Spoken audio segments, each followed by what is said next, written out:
Every powerful country has its flaws and weaknesses. Being the most populated country in the world, China is poised for history after rising from the ranks of one of the world's poorest countries.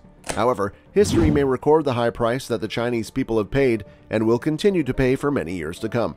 So hello friends, welcome back to Darkness Unraveled, you all. In today's video, we will be discussing all of China, its system, its people, and the country itself. Are you people excited?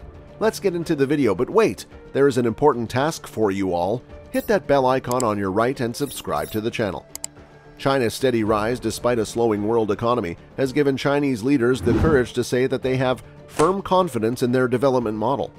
Some American scholars think that China's model of authoritarian capitalism is a good alternative to Western-style democracies because it seems to work well.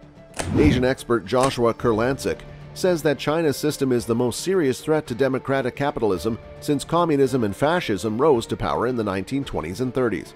But you all will be shocked that China is a juggernaut. Many demons are constantly attacking China over the past 10 years. Have you all been shocked? We are not talking about physical demons that are gonna eat humans. We are talking about many crises that China is facing right now. China's economy and population size alone show how big its health, environmental, and social problems are. As China is expanding its infra and industries, the nation is also preparing a demon for its own destruction simultaneously, which is air pollution. Particulate matter smaller than 2.5 microns, or PM 2.5, which is the most dangerous type of toxic smog, has reached 40 times the maximum level allowed by the World Health Organization in northern China. Now you can imagine how toxic the air is there. The effects of this kind of air pollution on health are huge.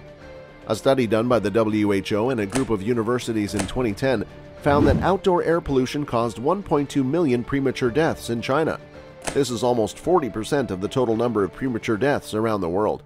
And a recent report from Deutsche Bank says that China's air quality will get 70% worse by 2025.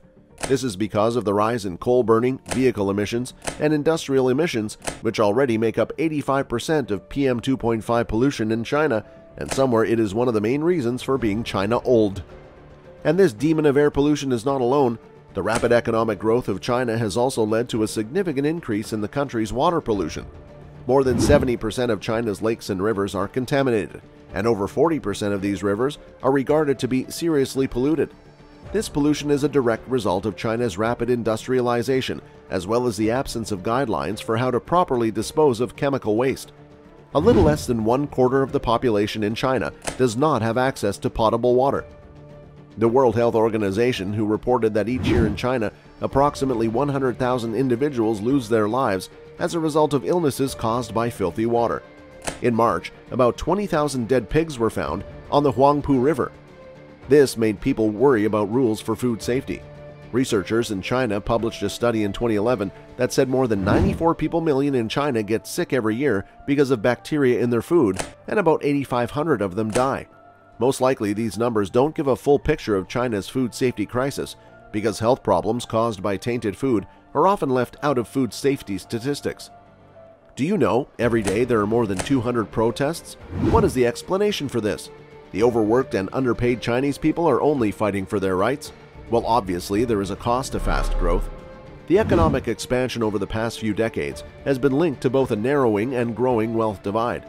The Gini coefficient, which is calculated on a scale from 0 to 1 with higher figures associated with greater inequality, was calculated to be 0.61 in 2010, according to research that was compiled by China's Southwestern University of Finance and Economics. China's level of inequality is comparable to that of the Philippines and Russia, and it is significantly worse than that of Japan, the US, and many countries in newly liberalized Eastern Europe. While it is not unheard of for a rapidly developing economy to experience increased inequality, China's level of inequality is significantly worse than that of the Philippines and Russia.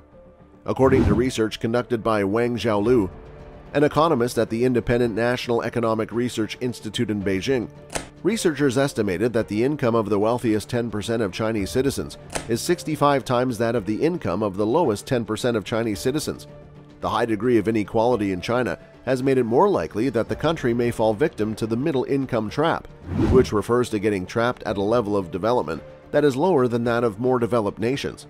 Worse still, if the government does not take action to address this social catastrophe, It may put those with less privilege against those with more privilege.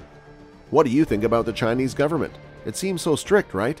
But you would be shocked to know that corruption is deeply rooted in China. The entrenched corruption in China is making the socio-political challenges that already exist there even worse.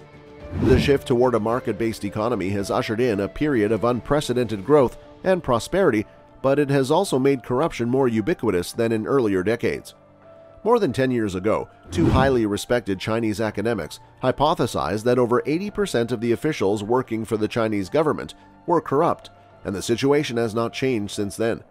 The Carnegie Endowment for International Peace provided a conservative estimate that placed the cost of corruption in China at approximately 3% of GDP annually, which is equivalent to approximately $200 billion. The level of corruption in China has reached a point where it affects virtually every facet of society and virtually every member of the population, much like a Greshamite system, which rewards inappropriate behavior, encouraging it to spread and discouraging appropriate behavior. According to a survey that was carried out across the country in October 2011, approximately 82% of respondents agreed that China has experienced a significant morale decline over the past decade. Furthermore, more than half of the respondents did not believe that adhering to ethical standards was a necessary condition for attaining success. In a recent speech of President Xi Jinping in Moscow, he was outlining the different routes to growth that nations have followed. The Chinese leader remarked, "Only the wearer knows if the shoe fits his foot." Even some who profited from the rapid economic expansion are beginning to believe that the current paradigm is no longer appropriate for China, since the social cost of development is becoming an increasingly intolerable burden. An actress who was born and raised in Beijing wrote the following while the city was blanketed in a thick toxic haze in January. "The torrent of emigration and every other form of temptation was not enough to convince me to leave this wonderful city. Today I find myself constantly ruminating about this question: where will I go to spend the final years of my life?" China's new rich, who vote with their feet by leaving the country, also don't agree with the regime's call for more trust in the system. A report from the Bank of China says that 14% of people with a net worth of 60 million yuan, or $10 million, have already left China, and 46% are open to the idea of moving. Money leaving China is another sign that people don't trust the system. Even though China has made it hard for money to leave the country, as much as $3.72 trillion has left the country in the last 10 years. Clearly, China's great achievements are in danger because of its deep social and political problems. China doesn't think it should be a leader in the international system until it can deal with the uncountable, if not irreversible, social costs of development. Until then, it will be nearly impossible for the country to take the role it sees as its right. For example, it's hard to see how China can get back to being a great country if its people can't breathe clean air, drink safe water, or live and farm on land that isn't polluted. So it's important to look at the China development model again and make solving social and political problems in China a top priority, because in today's era, China is completely a ticking bomb that can be exploded anytime if any of the situations is not controlled soon. So viewers, it's time to wrap up the video. Hope you enjoyed the video. Please hit that like button and subscribe to our channel for more videos like this. And yes, if there is any query or question raising in your head, do not hesitate to ask it in the comment box.